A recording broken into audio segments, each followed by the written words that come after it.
একদা এক গ্রামে বাস করত দুই স্বামী স্ত্রী।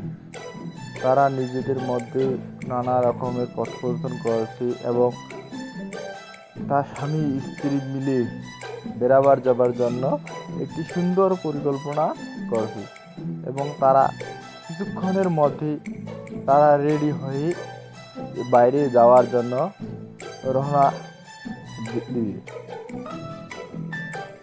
রওনা যাত্রার সময় তারা দুজনেই বের হলো। হাঁটতে হাঁটতেই চলতে লাগলো। চলতে চলতেই বাড়ি থেকে বের হলো এবং বাড়ি থেকেই আরও অনেক দূরে চলে গেল। দূরে যেতে যেতেই চলতে থাকলো এবং তার বউ একটু রেস্টের জন্য দাঁড়ালো। সেখানে একটি শাকচুন্নি এলো।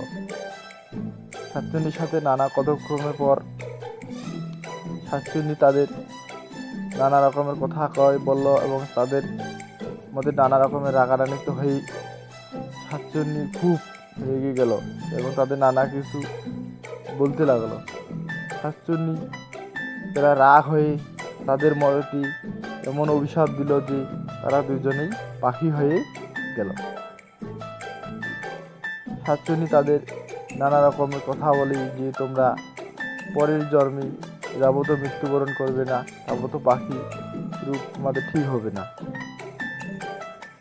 তখন পাখিগুলো কত নানা রকমের মিনতি করলো, কিন্তু এতে শাকচুন্নি কোনো কিছুতে লাভ হলো না।